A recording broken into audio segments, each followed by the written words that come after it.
विरोध पर फंस गई कांग्रेस। नमस्कार, स्वागत है आप सभी का दिव्य हिमाचल टीवी में। मैं हूं आपके साथ वंशिता शर्मा और पेश है आप सभी के लिए हिमाचल आज का मुद्दा। हिमाचल में चुनाव के कारण अब सियासी गतिविधियां बढ़ गई हैं। भाजपा के कांगड़ा के शाहपुर में त्रिदेव सम्मेलन से कुल्लू पहुंचे मुख्यमंत्री को कांग्रेस ने काले झंडे दिखाए, तो बैठक में कांग्रेस नेता आपस में ही भिड़ गए। इससे पहाड़ का पारा एक बार फिर से बढ़ गया है।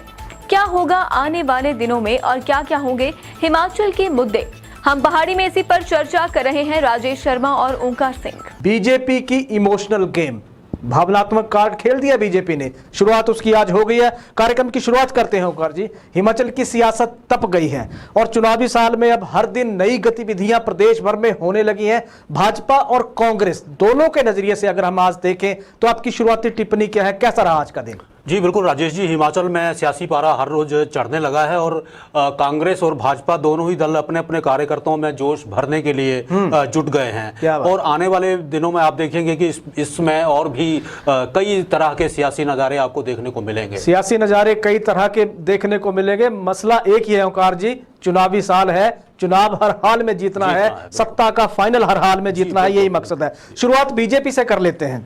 विश्व का सबसे बड़ा संगठन है और आज अगर हम देखें तो जो केंद्रीय मंत्री स्मृति ईरानी कांगड़ा चंबा जो संसदीय हलके के जो त्रिदेव सम्मेलन हुआ कांगड़ा के शाहपुर विधानसभा क्षेत्र के चंबी मैदान में हुआ, जहां आप पिछले दिनों याद करिए जब केजरीवाल साहब आए थे, उसी मैदान पर आज ये सम्मेलन था।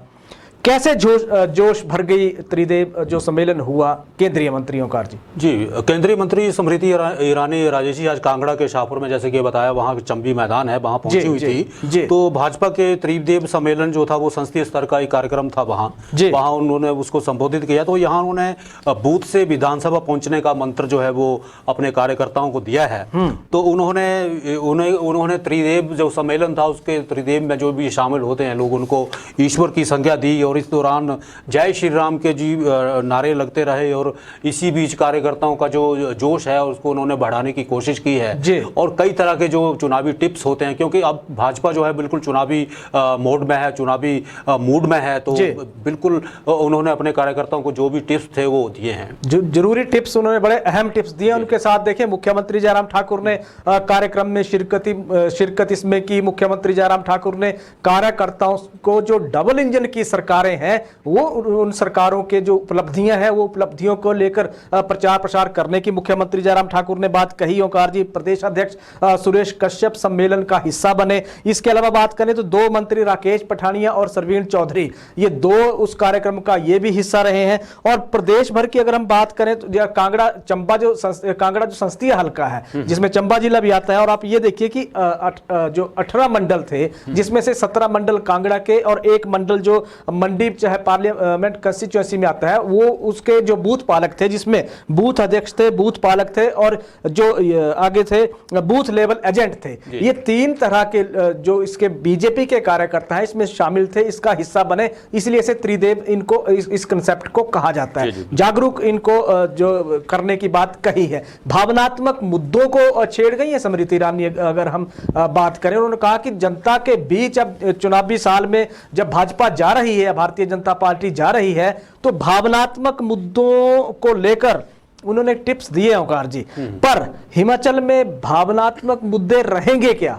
कुछ उन्होंने ये भी कहा कि ये मुद्दे हो सकते हैं, या आपकी नजर में कौन से हिमाचल के भावनात्मक मुद्दे हैं? देखिए राजेश जी, हिमाचल में भावना या बहकावे को कभी तरजीह नहीं दी जाती है। सियासी दल अपने अपने तरीके से लोगों को भावनाओं में बहाने का बहुत प्रयास करते हैं, पर हिमाचल का जो पढ़ा लिखा मतदाता है वो अपने तरीके से अपने तथ्यों के आधार पे जो है वो चयन करता है किस तरफ जाना है, किस धारा में बहना है, किस मुख्य धारा के साथ रहना है, किस विचार के साथ रहना है। तो इसको कभी तरजीह नहीं जाती है। लोग यहाँ मुद्दों की बात करते हैं। उन्होंने कहा, स्मृति ईरानी ने कहा कहा कि वर्कर सरकार की उपलब्धियों को लेकर जो है वो जनता के बीच जाएं। और जहां तक हिमाचल के मुद्दों की बात है तो हमें 4 लेन चाहिए राजेश जी, हमें रेल चाहिए, 4 लेन चाहिए, एयरपोर्ट्स का विस्तार चाहिए, और ऐसे ही अनेकों मुद्दे हैं जो हिमाचल की तरक्की के साथ जुड़े हुए हैं, हिमाचल की जन भावनाओं के साथ जुड़े हुए हैं। क्योंकि हिमाचल का जो व्यक्ति है, हिमाचली जो है, वो हमेशा विकास की बात करता है जी, विकास की बात करता है। उन्होंने भावनात्मक मुद्दों की बात कही है ओंकार जी। हिमाचल का कल्चर आपने कहा जैसा थोड़ा सा अलग है, पढ़ा लिखा है राज्य है। आप ये देखिए कि उन्होंने इन चीजों के बहाने उन्होंने कांग्रेस पे निशाना साधने की कोशिश की है। उन्होंने ये कहा कि अयोध्या का राम मंदिर कांग्रेस ने अपने वोट बैंक को बचाने के लिए बनने नहीं दिया, उसमें देरी, लगातार उस मसले को लटकाते रहे।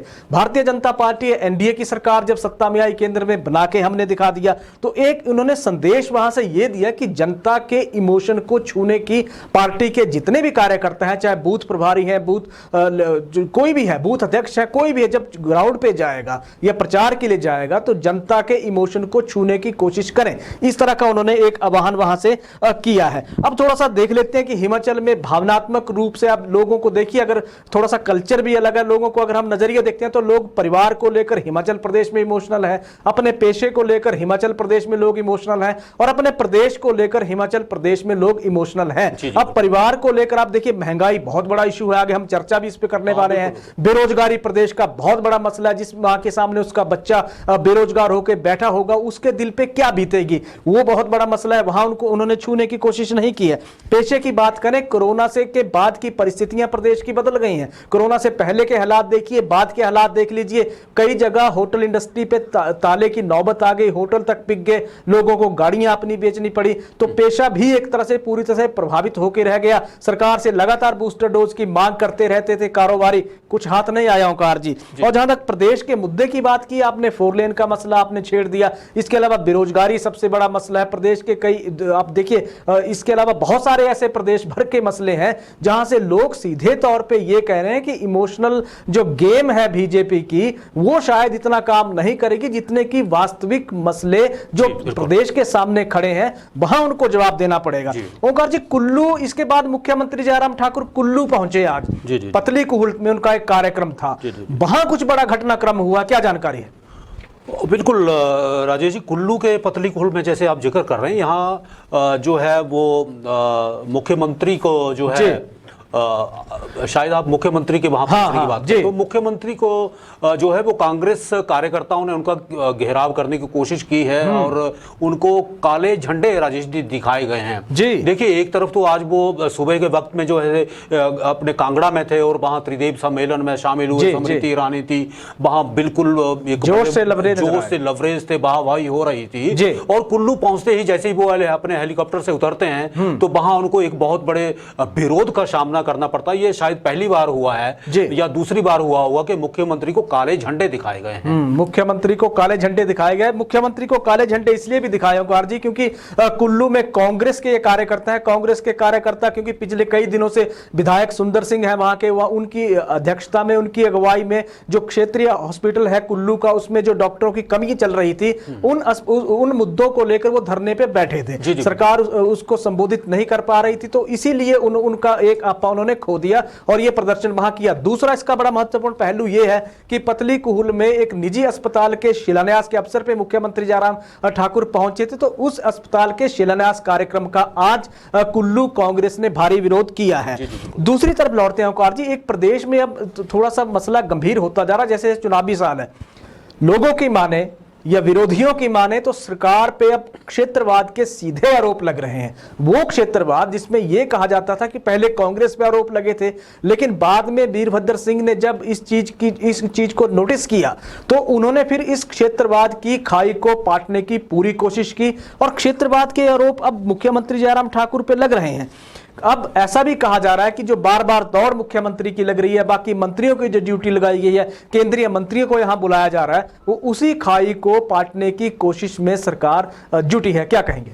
जी बिल्कुल राजेश जी, इसमें दो राय नहीं कि वर्तमान सरकार पर कांग्रेस जो है और दूसरे भी आम आदमी जो है वो क्षेत्रवाद का आरोप लगा रहा है। ठीक है, याद कीजिए जब वीरभद्र सिंह जी मुख्यमंत्री हुआ करते थे जी, तो निचले हिमाचल में उनका प्रवास जो है एक आस बनकर आया करता था जी, और विकास के ढेरों काम भी हुआ करते थे, इसमें कोई शक नहीं है। सही है। मगर हाल के वर्षों में वर्तमान सरकार ने इस रिवायत को खुद से अलग कर लिया है, तो इसको लेकर भी लोगों में ये थोड़ी सी नाराजगी रहती है कि विकास की जो धारा है वो हिमाचल में बराबर जो है वो सभी दिशाओं में बहनी चाहिए। क्यों कर एक ही क्षेत्र को हम तरजीह देते हैं, या तो मुख्यमंत्री से शायद इस करके भी लोग आम जनता 2 महीने सरकार कांगड़ा से चलती थी ओंकार जी, सर्दियों में जब शिमला में बर्फबारी होती थी कांगड़ा से सरकार चलती थी। रिवायत शुरू की थी पूर्व मुख्यमंत्री वीरभद्र सिंह ने, वही परंपरा निभाई पूर्व मुख्यमंत्री प्रेम कुमार धूमल ने भाजपा के लिए। वर्तमान सरकार की जहां तक बात है तो कांगड़ा से भेदभाव के सरकार पे आरोप तो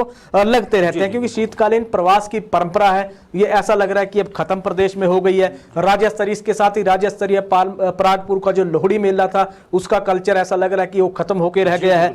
और इसके अलावा भी अगर हम बात करें तो लोगों को जो सरकार को अपने बीच पाकर कांगड़ा के लोगों को अपनेपन का एक एहसास होता था, वो एहसास भी कहीं ना कहीं अब खत्म होता जा रहा है। लेकिन सरकार की अगर हम दलील देखते हैं, मुख्यमंत्री जयराम ठाकुर की दलील अगर हम देखते हैं तो वो तो ये कहते हैं ओंकार जी कि क्षेत्रवाद हमने बढ़ाया नहीं है, क्षेत्रवाद हमने खत्म किया। चाहे उन्होंने टोपियों का उदाहरण दिया था कई बार, जिसमें उन्होंने कहा था कि हरी टोपी लाल टोपी मैंने टोपी कल्चर खत्म कर दिया, वाकई खत्म भी किया।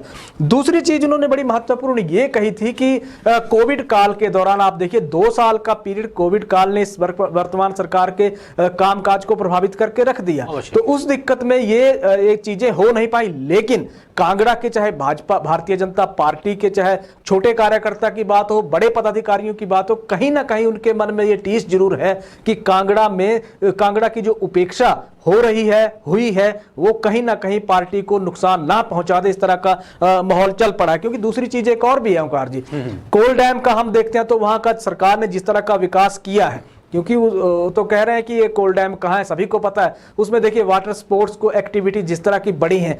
प्रदेश के 2 सबसे पुराने या 3 सबसे पुराने डैम है, जिसमें भाखड़ा बांध है, जिसमें पौंग डैम है, जिसमें चमेरा डैम है। यहाँ तो पौंग डैम में तो शिकारे चलाने तक की बात हुई थी, आज तक नहीं चला एक भी। लेकिन वहां एक्टिविटी अगर बढ़ रही है तो सरकार पे निशाना साधा जा रहा है एक तरह से। दूसरी तरफ हम थोड़ा सा कांग्रेस का घटनाक्रम भी देख लेते हैं। आज बहुत बड़ा एक घटनाक्रम कुल्लू, ऐसा लग रहा है कि कुल्लू तपा हुआ है ओंकार जी, ऐसा नहीं है कि भारतीय जनता पार्टी से ही तपा हुआ, कांग्रेस के भीतर भी अगर हम देखते हैं तो कहीं ना कहीं वर्चस्व की लड़ाई शुरू होती हुई नजर आ रही है। बड़ा घटनाक्रम कुल्लू में हुआ है, कांग्रेस की एकजुटता पे क्या सवाल खड़े हो गए इससे? ये घटनाक्रम है क्या, थोड़ा सा बताएंगे?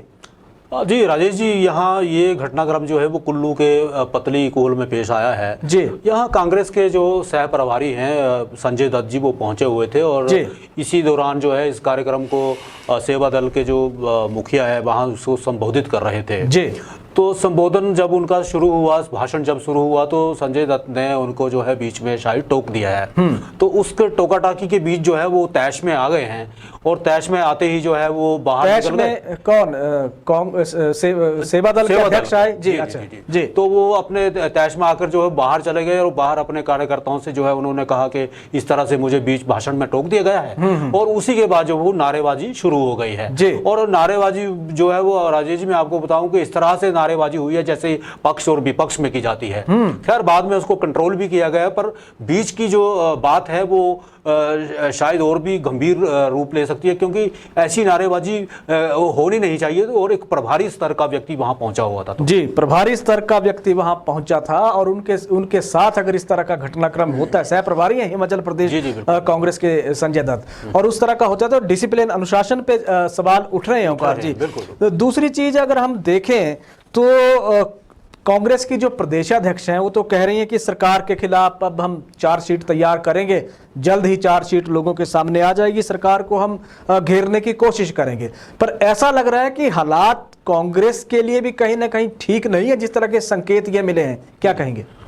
देखिए, जो पतली कुल का राजेश जी आज एपिसोड हुआ है जहां नारेबाजी हुई है, तो इस नारेबाजी से हम इतना कयास तो लगा ही सकते हैं कि कार्यकर्ताओं के भीतर नाराजगी किस हद तक है। जी देखिए, आपका वो राजस्थान का उदयपुर का जो चिंतन शिविर हुआ, चिंतन शिविर के बाद जो है सभी नेता अपने अपने प्रदेशों में गए हैं। प्रदेशों में जाने के बाद जो है वो शायद कार्यकारिणियां भी नई बनी हैं जी, पर कार्यकारिणियां अगर नई बनी हैं तो कुल्लू के ऐसे कौन से लोग हैं जिनको उस कार्यकारिणी में शामिल नहीं किया गया? ये भी कारण पूछा जा सकता है, इसमें भी आशंका व्यक्त की जा सकती है। अगर कार्यकारिणी में वो लोग शामिल कर लिए गए हैं जिन्होंने कभी कार्य ही नहीं किया है, ये भी आशंका हो सकती है। तीसरा कारण ये हो सकता है कि वहां कोई दो धड़ों में कांग्रेस बंटी हुई नजर आती हो। ठीक है, आपका प्रश्न ये है कि आने वाले दिनों में कांग्रेस जो है एकजुटता का संदेश लेकर चली हुई है, तो हालात क्या होंगे?